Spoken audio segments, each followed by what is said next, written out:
Okay, we're back on. We're going to be on LinkedIn. We're going to be on YouTube. This is the Protective Risk What's on the Horizon show, where we talk with security and investigations and protection professionals like you, Mike, about what is the future risk to our environment, to our economy, to our business, and so on. And so, without too much going into your background, but let's talk about something that's kind of top of mind for a lot of people. And you're a long-time security professional, and you've worked for some massive businesses that have international presence. You know, what we're seeing in Afghanistan with having to evacuate lots of foreign nationals, non-Afghanis, whether they be people from the UK or people from South Africa or people from the United States. We've got businesses that are trying to get their people out of there. So let's talk about travel risk and travel security, perhaps, whatever you want to call it. How has that evolved over time? You've been in this game a lot longer than I have. It probably wasn't much of a focus 20 years ago like it is today. But tell us a little bit about where you've seen or how you've seen travel risk evolve over time, because we've got all kinds of different concerns now is where we send employees and how, are they vaccinated or are they not, health concerns, all that stuff. Tell us a little bit about that. Yeah, it's a great topic, Scott. And when I look back on, yeah, you're right. I've done a lot of international travel. Worked on pretty much every continent. Spent a lot of time in relatively hostile environments, and being responsible for a lot of people on the road. From different companies. So yeah, I'm very familiar with the topic. When I look at where we've come from and where we are today, clearly there's a lot of companies out there that sell travel security, travel risk security as a business or as a service. So I think the traveler is certainly more well informed today.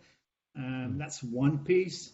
What's happening in Afghanistan is clearly going to create some angst for a lot of people because we don't know where that's going. We don't know whether that's going to be an insular issue or it's going to extend beyond the borders. That we don't know yet, and I'm sure there will be a lot of talk back and forth with the analysts as to where that goes.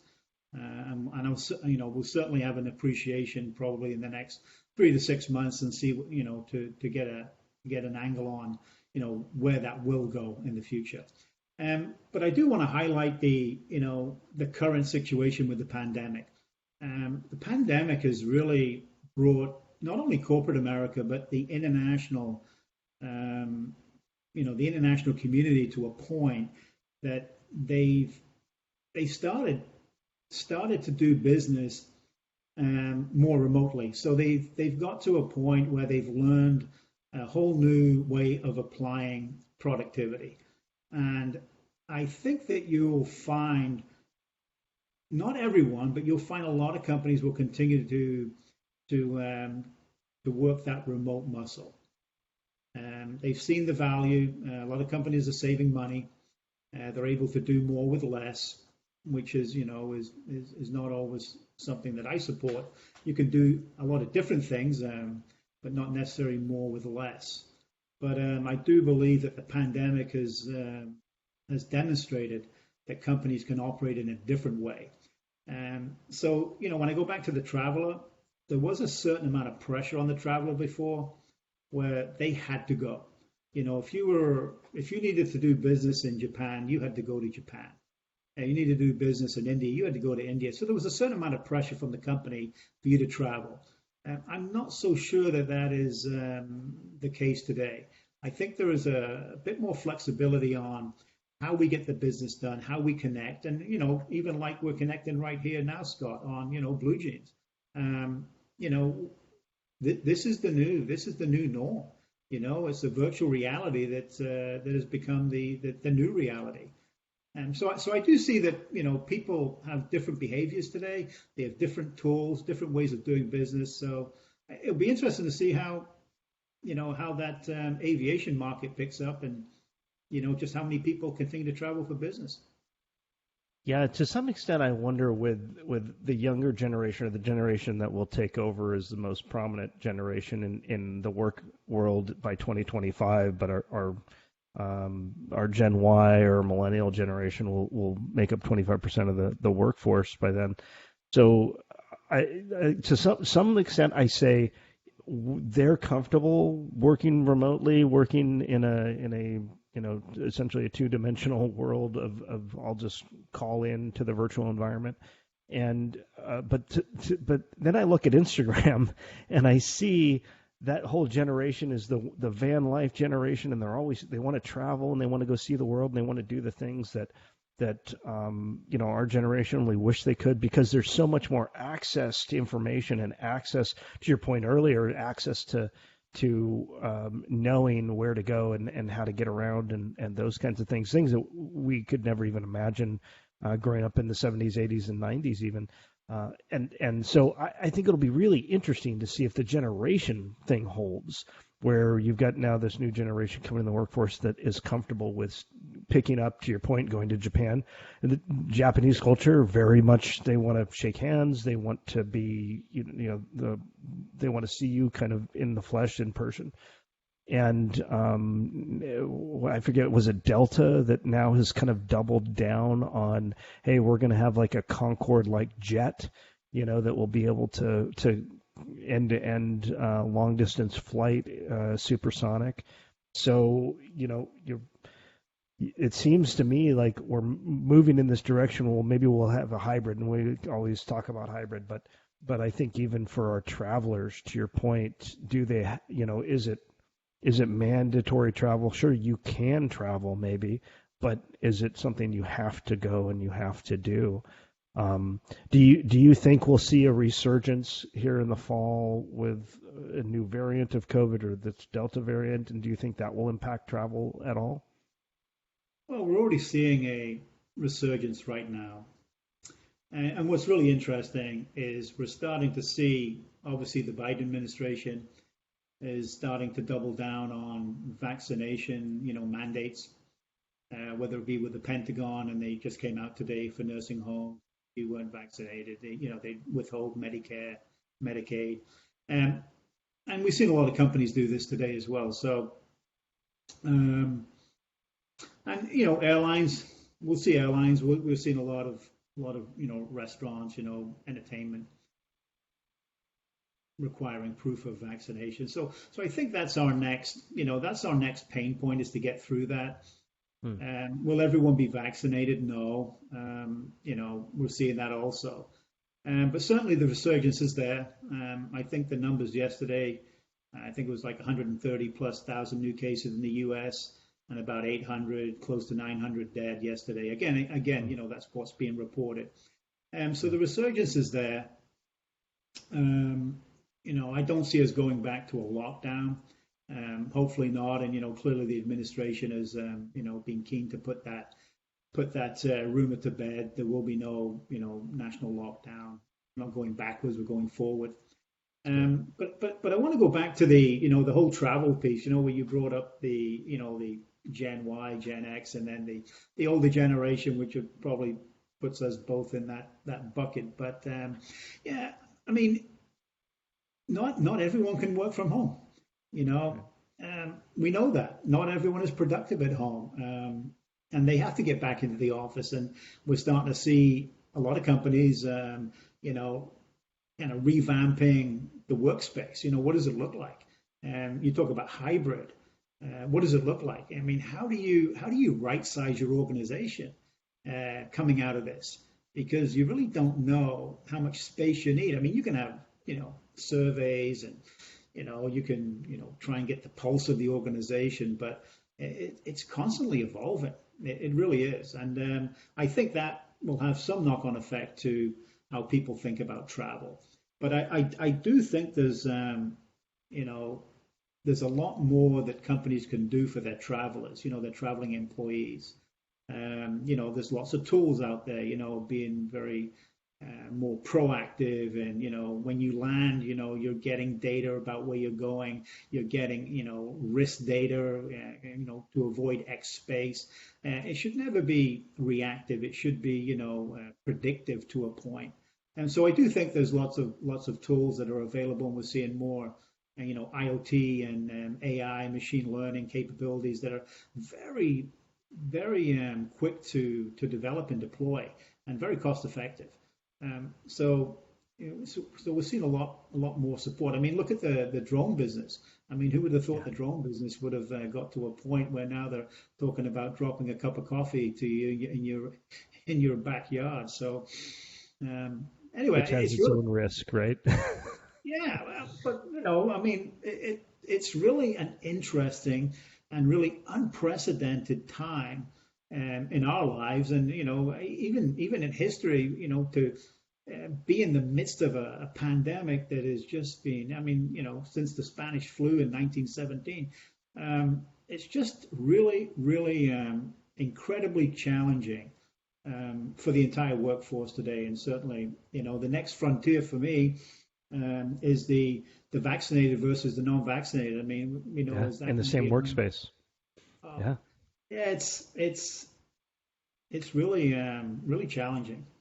Well, you're going to see that in healthcare too. My wife works in healthcare, and she's one of the people that has to work with guests and patients that are coming in, and making sure that they understand what kind of the rules and the regulations are. She works in intake in a hospital, and so I totally agree with you. I think at least here in Arizona, we're going through a process now where the two largest healthcare systems are requiring everybody be vaccinated to work in, unless you have a medical or religious reason, right, to work in the hospital or in the medical center.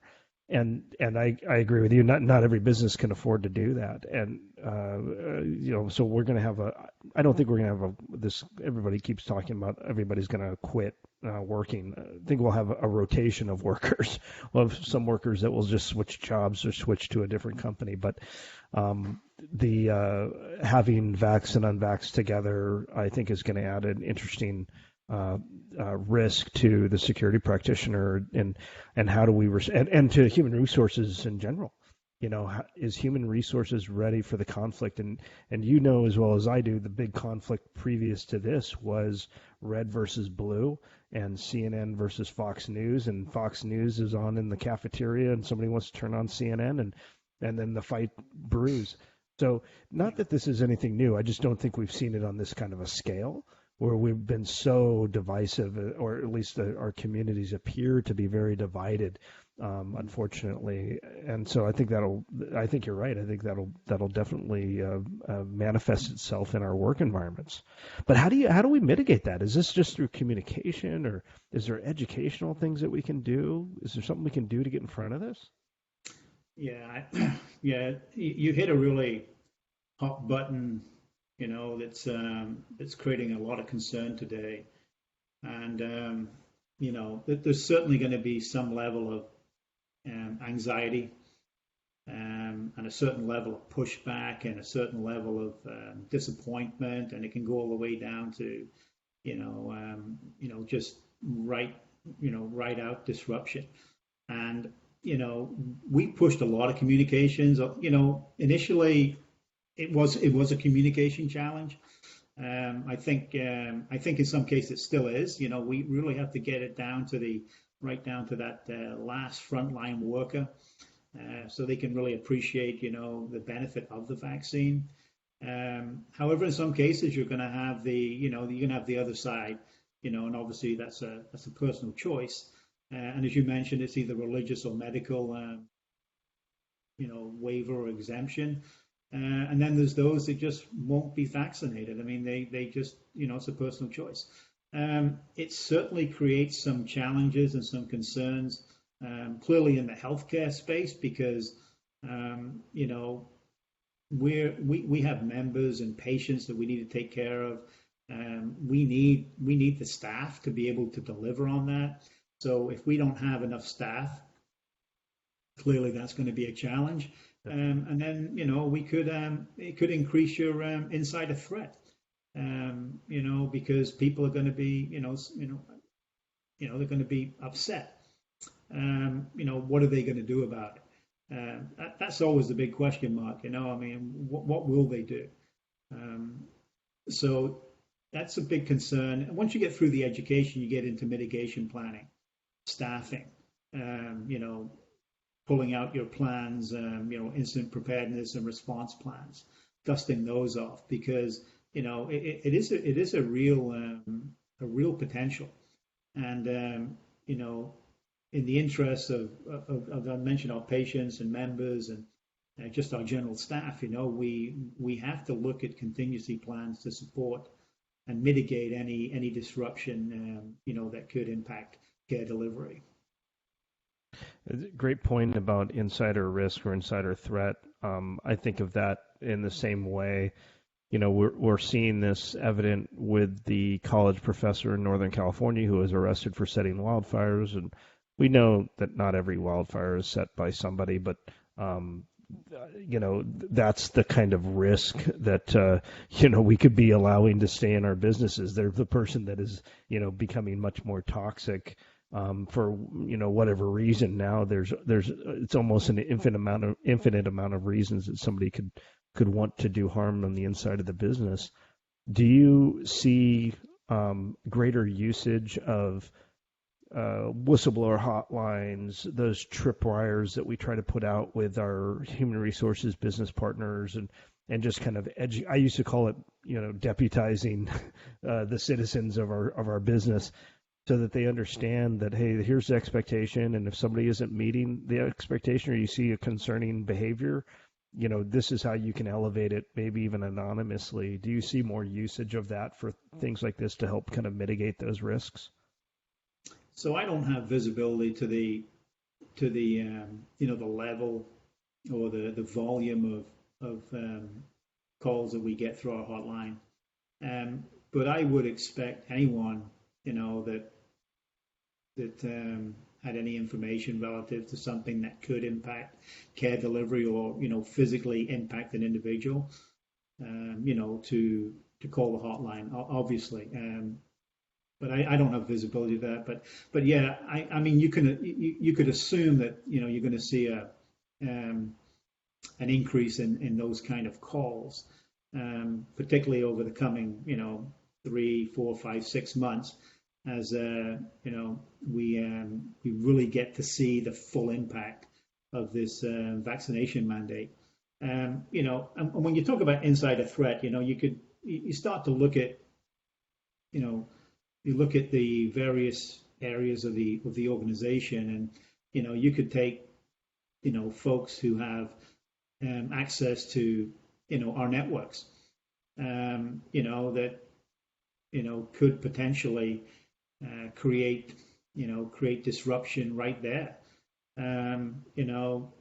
They which also increases potential cyber risk, and again, I'm a great believer in cyber is not only network. Cyber resides in a physical environment. That's right. So you have to look at protecting your physical environment as well as your logical space.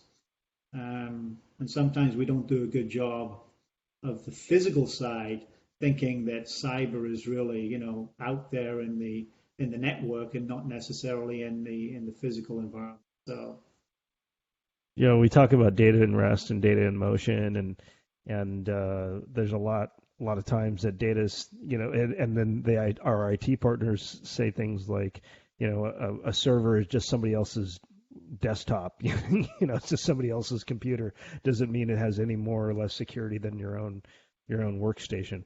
So yeah, I'm totally with you. I think cyber and physical coming together, and they really always have been, but it's never really, I don't think, been a focus of organization unless you had a very sophisticated plan. And I think that's going to be something that we'll be talking about a lot in the future. Is are our cyber risk professionals talking with our physical security professionals?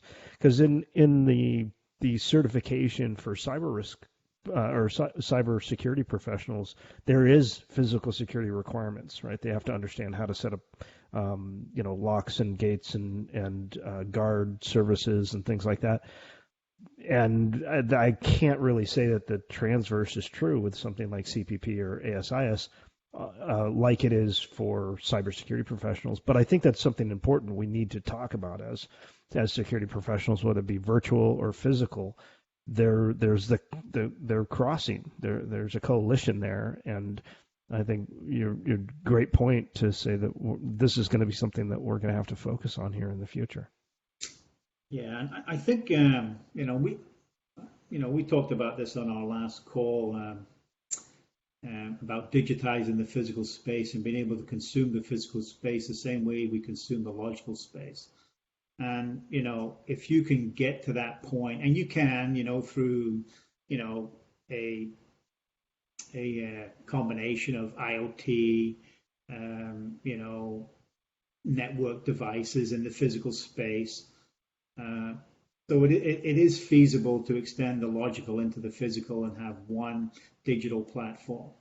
And if you can do that, then you don't have to rely on governance to ensure that the physical security group is working with the IT/cyber group, on a day-to-day basis. And you can actually build and design, that forcing function into the logical space that manages both environments. And as an example, if you could, and you can, consume the physical space as you do the logical, then you can run anomaly detection across both entities. And if you needed to revoke access to a file, you could automatically revoke access to a physical environment. Yeah.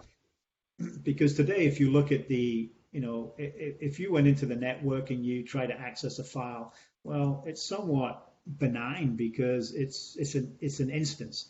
And so are you really trying to access that for nefarious reasons, or was that just a mistake? You hit on the wrong file. But if you're able to pull up your physical signature and look at your, where you were accessing and what you were doing in the physical space, that profile, that more holistic profile, may give you a better appreciation for, wow, you try to get into 3 server rooms in the physical space and you were denied access because you didn't have access. And now you're in the network and you're trying to get into a file. Well, put those two together and we're pulling your network access and your physical access. Those are done completely separate today. Yes, I totally agree. We've seen data breaches occur because of that. Where somebody's terminated and then there's that lag time until it finally it's in the IT queue and it finally gets taken care of a week later, and it's too late because the person came back. They were terminated on a Friday. They came back on Saturday or Sunday and exfilled data.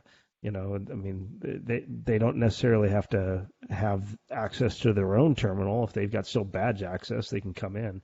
I experienced that myself with a previous employer. So they allowed somebody to come in and use the cafeteria for like another month before his access was terminated. It was the most ridiculous thing.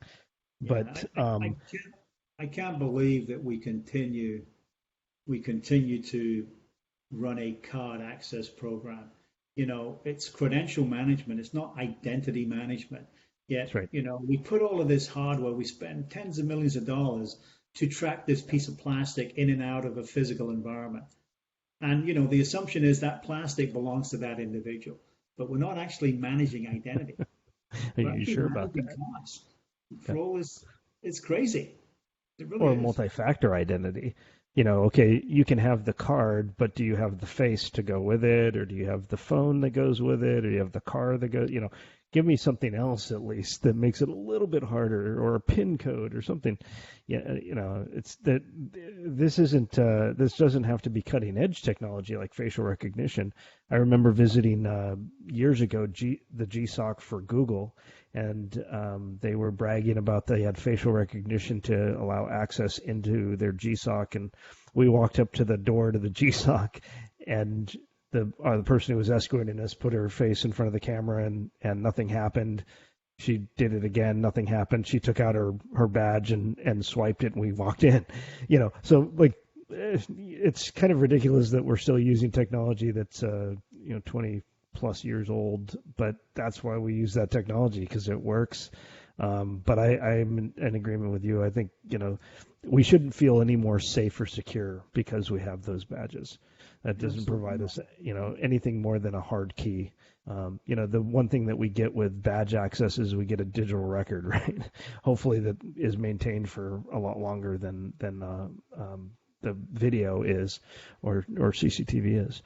Let me ask you one last thing. What's the one recommendation that you would make so that folks could be prepared for secure travel, or to have their employees traveling more safely or securely in the future? Well, I think the first must have, the company must have a travel security program.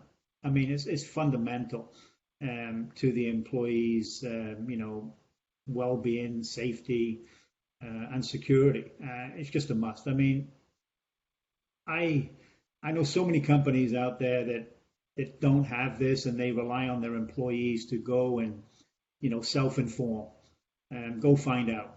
Go find out for yourself. There's enough news out there and enough on the internet, and it really falls short because employees, for the most part, yes, they can go to the internet and they can do searching, but there's nothing better than having the right professional resources with the right tools to enable the employee to feel not only more comfortable about the travel, but more informed about, what if when they land they can't get to X. This is where the company travel security program really provides value, is that it's a two-way communication channel. Not only providing a brief and digital data, supporting the total itinerary, but it's also there to push new data, new information, and also be there to respond in the event that an employee has an issue. So I think that's actually absolutely paramount to any company that really wants to state that they provide the right safety and security conditions for employees at work and whilst traveling. And it's a baseline requirement for me. I mean, it really is. You got to have it. Yeah, no, I totally agree. And because we send employees out, but we also are required to make sure that they can get back. They have to return. We have to return them. Yeah, and I think in the UK there is a duty of care, and you're responsible for your employee when they're traveling from A to B. I mean, you have that duty of care. And there's been cases in the UK that and again, this goes all the way up to the CEO, where they've been charged with manslaughter. That's right. So I think the UK has got it right, but just as a good corporate citizen, take care of your employees. You're going to send them out with the right tools and capability and support for them to do their job in a safe and secure manner. I think that's a great way to end it. Nobody wants to work for a company or an employer that doesn't do that. So this is actually kind of a strategic discussion. We're trying to position people to be successful as a business as well. So great conversation, Mike. And I will link. Mike has, for the folks following along at home, Mike has written on the future of physical security, and I will link that also down below so they can find your is it a white paper, an article, or what do we call that, Mike? Yeah, so it's a white paper, Scott. Oh, perfect. And I'll link that down below because it's a great a discussion, and you have some great ideas in there I want to impart on people. So I'll tell people at home too to share this with your partners. Make sure you like, and if you have questions or comments, feel free to leave them down below. I'll answer them. I know Michael will answer them. Michael, thank you very much for sharing your thoughts on the future of risk for us, and we'll see you again soon. All right, Scott. Thank you.